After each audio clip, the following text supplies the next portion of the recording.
अस्सलाम वालेकुम dear students. Last lectures में आपने पढ़े थे बॉयल्स लॉ के बारे में और इस लेक्चर में हम पढ़ेंगे चार्ल्स लॉ के बारे में। तो आइए देखते हैं कि चार्ल्स लॉ जो है वो क्या है।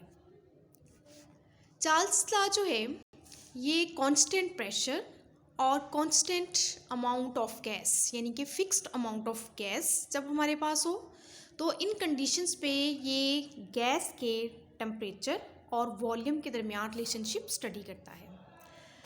चार्ल्स लॉ को डिफाइन किया जाता है the volume of a given mass of gas is directly proportional to absolute temperature at constant pressure. ठीक है, अब यहाँ देखें कि जब हम चार्ल्स लॉ स्टडी करते हैं तो हमारे पास प्रेशर जो है दैट शुड बी कांस्टेंट और मास ऑफ गैस यानी कि जितनी मिकदार में हम गैस ले रहे हैं वो भी हमने ड्यूरिंग होल एक्सपेरिमेंट्स क्या रखनी होती है, कांस्टेंट। तो मास ऑफ गैस और प्रेशर को कांस्टेंट रखते हुए हम देखते हैं कि अगर हम टेम्परेचर जो है वो गैस का इंक्रीज़ करें तो उसके वॉल्यूम पे क्या इफेक्ट आता है। तो according to Charles law at constant pressure the volume of given mass of gas is directly proportional to its absolute temperature. Directly proportional से मुराद ये है कि देखें अगर हम गैस का वॉल्यूम जो है टेम्परेचर जो है वो इंक्रीज़ करेंगे तो वॉल्यूम भी उसी तरह से इंक्रीज़ हो जाएगा। अगर हम गैस का टेम्परेचर डिक्रीज़ करेंगे यानी गैस को कूल करेंगे तो उसका वॉल्यूम भी उसी तरह से जो है वो कम हो जाएगा। इस किस्म के रिलेशनशिप को हम कहते हैं डायरेक्टली प्रोपोर्शनल रिलेशनशिप, यानी कि आपने एक चीज़ कम की तो दूसरी भी कम हो गई, यानी टेम्परेचर कम करेंगे तो वॉल्यूम भी कम हो जाएगा, टेम्परेचर इंक्रीज़ करेंगे तो वॉल्यूम भी क्या हो जाएगा, इंक्रीज़। तो इसको कहा जाता है डायरेक्ट रिलेशनशिप है, यानी they are directly proportional. Mathematically हम कह सकते हैं V यानी कि volume directly proportional to temperature. जब हम प्रोपोर्शनलिटी साइन को ख़त्म करेंगे तो हमने टेम्परेचर को किसी कांस्टेंट के साथ मल्टीप्लाई करना है, that constant is K, so it becomes V is equal to KT। K यहाँ पे हमारे पास क्या है, कांस्टेंट। अब देखिए अगर हम इस इक्वेशन को रीअरेंज करें यानी टेम्परेचर को इस साइड पे ले जाएं तो यहाँ ये मल्टीप्लाई हो रहा है, इधर जाके क्या होगा, डिवाइड, तो ये क्या बन जाएगा V/T इक्वल टू K, यानी कि according to Charles law gas के वॉल्यूम और टेम्परेचर की जो रेशो है that will remain constant.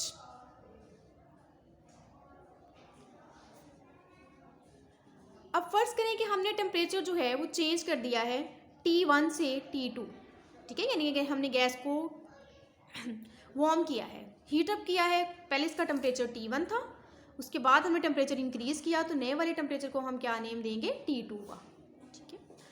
And इसी तरह से जब हम टेम्परेचर जो है वो चेंज करेंगे तो वॉल्यूम जो है वो V1 से किस में कन्वर्ट हो जाएगा, V2 में। तो अब देखिए कि V1/T1 यानी इनिशियल वॉल्यूम और initial temperature V1/T1 is equal to K यानी कांस्टेंट, और इसी तरह से देखें V2/T2 that will also equal to K, यानी कि वॉल्यूम और टेम्परेचर की रेशो जो है वो पहले भी K के इक्वल होगी और जो हमें चेंज करने से वॉल्यूम और टेम्परेचर की वैल्यूज़ मिली हैं अगर हम उनकी रेशो लेंगे तो वो भी किसी कांस्टेंट यानी K के इक्वल है। तो इसका मतलब है कि ये आपके पास ये पैरामीटर और ये दोनों आपस में क्या होने चाहिए, इक्वल। तो क्या बन गया, V1/T1 इक्वल टू V2/T2, ठीक है। यानी according to Charles law gas constant pressure और फिक्स्ड अमाउंट ऑफ गैस पर गैस के वॉल्यूम और टेम्परेचर की रेशो हमेशा क्या रहेगी, कांस्टेंट रहेगी। अब इसकी हम कुछ एवरीडे लाइफ से जो है कुछ एग्जांपल्स लेते हैं। जैसे देखिए बड़ी एक आम एग्जांपल जो है वो आप बैलून्स की ले सकते हैं कि आप एक बैलून लें और इसको में थोड़ी सी जो है वो एयर फिल करें। अगर आप उस एयर फिल्ड बैलून को किसी कोल्ड जो है वो किसी जगह पे रखें, ठंडी जगह पर रखें, सपोज आप रेफ्रिजरेटर वगैरह में रख देते हैं, किसी लो टेम्परेचर वाले रूम में रख देते हैं, तो आप नोट करेंगे कि जो उसका साइज़ है बैलून का वो थोड़ा श्रिंक हो जाता है।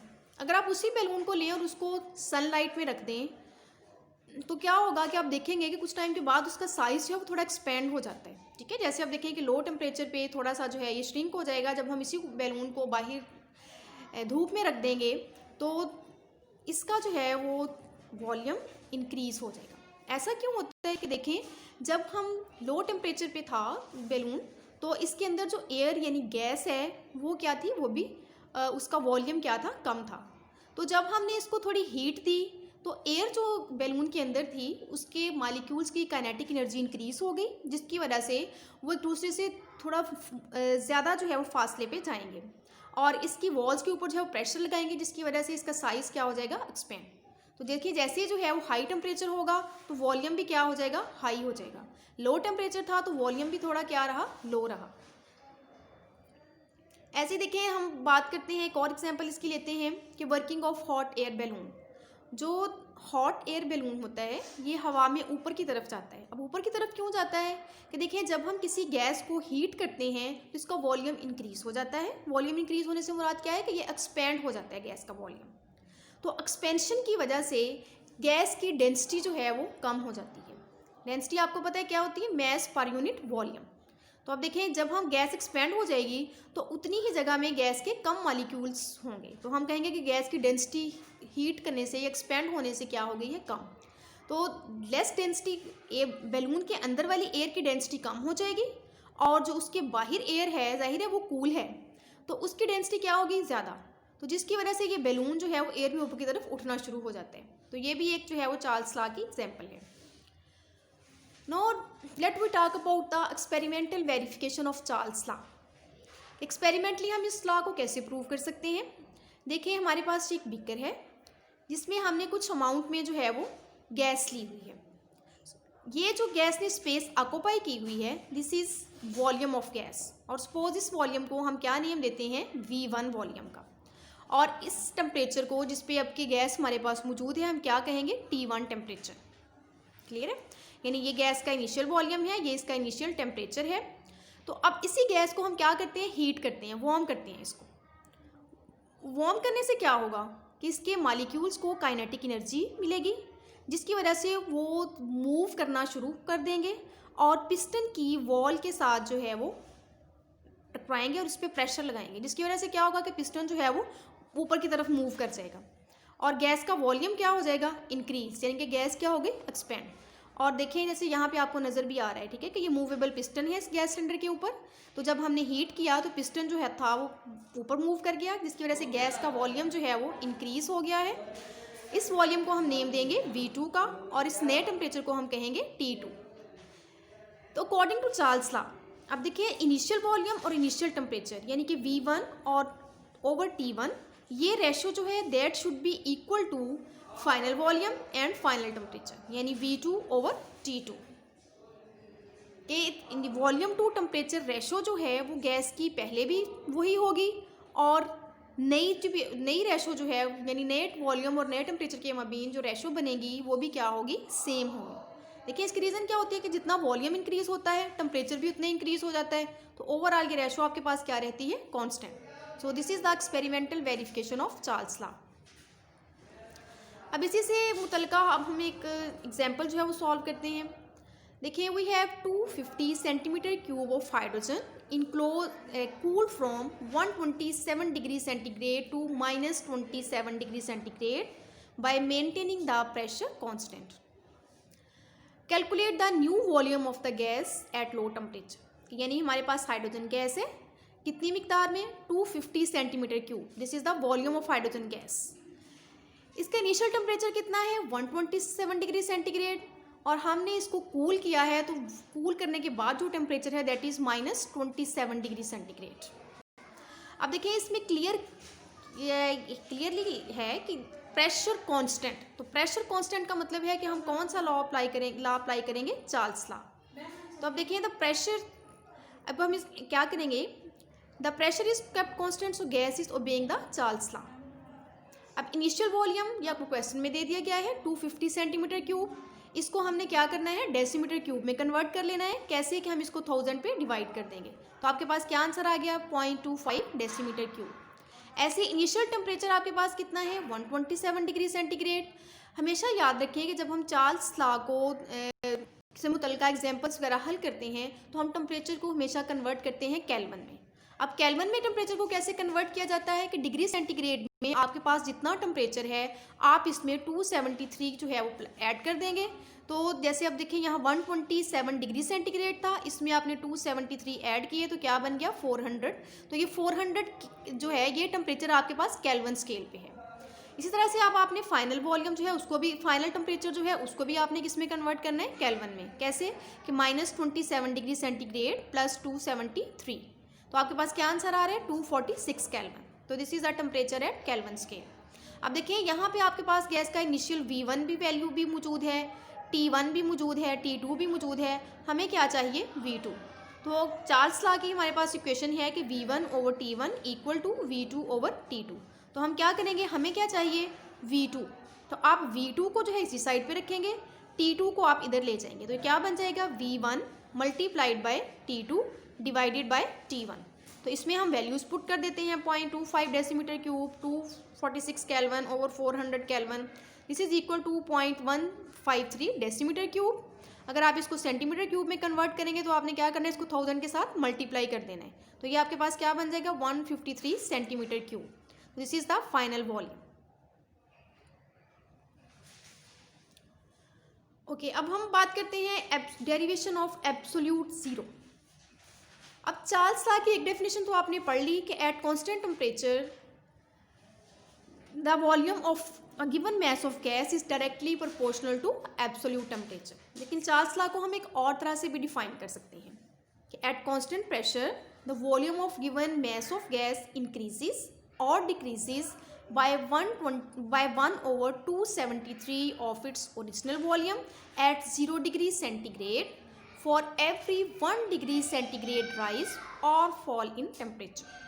ठीक है, यानी अब देखें कि इस स्टेटमेंट के अकॉर्डिंगली कि गैस का 0 डिग्री सेंटीग्रेड पर जो भी ओरिजिनल वॉल्यूम है, जब हम गैस का टेम्परेचर 1 डिग्री सेंटीग्रेड इंक्रीज करेंगे या 1 डिग्री सेंटीग्रेड डिक्रीज करेंगे तो क्या होगा कि गैस का वॉल्यूम जो है वो उसके 0 डिग्री सेंटीग्रेड पर जो ओरिजिनल वॉल्यूम है उसके 1/273 पार्ट के इक्वल या तो इंक्रीज होगा अगर हम टेम्परेचर इंक्रीज कर रहे हैं, अगर डिक्रीज कर रहे हैं तो फिर क्या होगा, डिक्रीज होगा। जैसे अब देखिए कि सपोज हमारे पास 0 डिग्री सेंटीग्रेड पर गैस का जो वॉल्यूम है हम कहते हैं दैट इज़ V0, और उसी गैस को अब हमने 0 से हीटअप किया है अप टू 1 डिग्री सेंटीग्रेड तक। तो जाहिर है जब हमने टेम्परेचर चेंज किया है तो वॉल्यूम भी क्या हो जाएगा, चेंज हो जाएगा। अब टेम्परेचर हमने इंक्रीज़ किया है तो वॉल्यूम को भी क्या होना चाहिए, इंक्रीज। तो अब नया वॉल्यूम यानी volume at 1 degree centigrade will be equal to V volume at 0 degree centigrade plus volume at 0 degree centigrade multiplied by 1/273, क्योंकि हम इस डेफिनेशन में कह रहे हैं कि जब हम 1 डिग्री सेंटीग्रेड तक टेम्परेचर इंक्रीज करते हैं तो जितना 0 पे वॉल्यूम होगा उस वॉल्यूम का 1/273 पार्ट जितना बनता है उसके इक्वल वॉल्यूम क्या होगा, इंक्रीज। ठीक है, तो अब देखें क्या होगा, V0 के अंदर हम क्या करेंगे कि V0 को 1/273 के साथ मल्टीप्लाई कर देंगे, जो आपके पास आंसर आया है इसका मतलब है इतना volume 1 degree centigrade temperature increase करने से क्या होना चाहिए, इंक्रीज। और उस वॉल्यूम को फिर हम किस में ऐड कर देंगे, ओरिजिनल वॉल्यूम में। तो इस तरह से आपके पास उस टेम्परेचर पर गैस का जो वॉल्यूम होगा वो आ जाएगा। ऐसे ही देखें अगर आपने 2 डिग्री सेंटीग्रेड पर जो है कैलकुलेट करना है कि गैस का कितना वॉल्यूम होगा, तो यहाँ पे आप लिखेंगे volume at 2 degree centigrade equal to volume at 0 degree centigrade plus volume at 0 degree centigrade multiplied by 2/273। तो ये जो आंसर आएगा इसको आप क्या करेंगे, इसमें ऐड कर देंगे। तो इस तरह से आपके पास जो है वो 2 डिग्री सेंटीग्रेड पर गैस का वॉल्यूम आ जाएगा। सपोज आपने किसी भी टेम्परेचर पर किसी भी डिग्री सेंटीग्रेड पर गैस का वॉल्यूम कैलकुलेट करना है, तो आप क्या करेंगे कि गैस का volume at some temperature will be equal to V0, यानी गैस का volume at 0 degree centigrade plus V0 multiplied by T/273, यानी आप उस टेम्परेचर को डिवाइड कर देंगे 273 से और मल्टीप्लाई किसके साथ कर देंगे, V0 के साथ। तो जितना आपके पास यहाँ आंसर आएगा उसको आपने क्या करना है, V0 में ऐड कर देना है। तो इस तरह से किसी भी टेम्परेचर पर आपके पास गैस का जो वॉल्यूम है वो आ जाएगा। इसी इक्वेशन को आप यूँ भी समराइज कर सकते हैं कि देखिए V0 जो है वो आप कॉमन ले लें, वी नॉट आपने कॉमन ले लिया, यहाँ आपके पास क्या रह जाएगा 1, अंदर आपके पास क्या होगा प्लस T/273। याद रखें कि T से मुराद यहाँ पे है टेम्परेचर इन डिग्री सेंटीग्रेड। अब सपोज कि गैस का 0 डिग्री सेंटीग्रेड पे वॉल्यूम 546 सेंटीमीटर क्यूब है। तो अगर हम इसी गैस को 1 डिग्री सेंटीग्रेड तक हीट करते हैं तो डेफिनेटली इसका टेम्परेचर हमने इंक्रीज़ किया है तो वॉल्यूम भी क्या हो जाएगा, इंक्रीज़। अब कितना इंक्रीज़ होगा ये हम इस तरह से कैलकुलेट कर सकते हैं। देखिए 546 V1 यानी कि volume at 1 degree centigrade equal to 546 means के volume, original volume of gas at 0 degree centigrade plus original volume of gas multiplied by 1/273। तो अब देखिए जब आप 546 को 1/273 के साथ मल्टीप्लाई करेंगे तो क्या आंसर आ जाएगा यहाँ से आपके पास 2।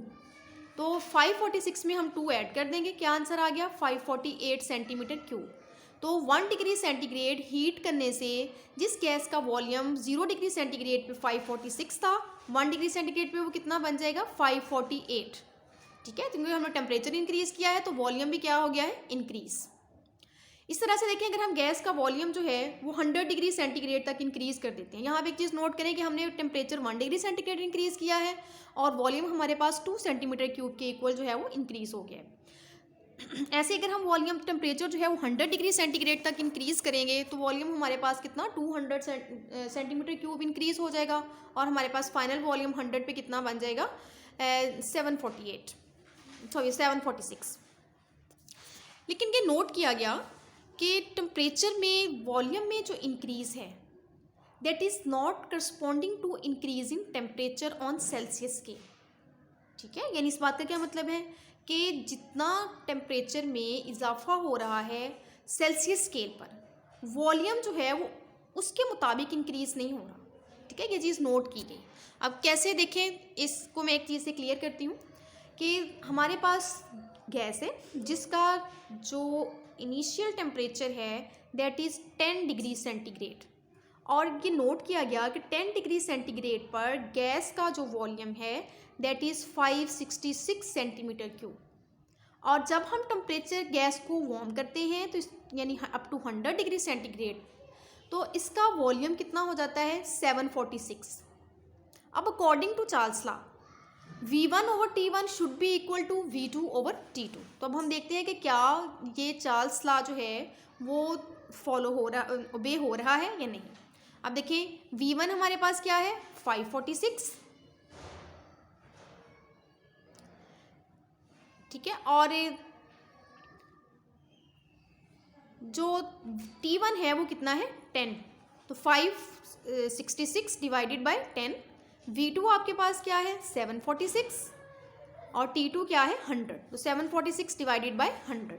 अब यहाँ पे आप देखें कि जब आप 566 को 10 पे डिवाइड करेंगे तो क्या आंसर आ जाएगा 56.6, जबकि इस साइड पे आपके पास क्या आंसर आएगा 7.46।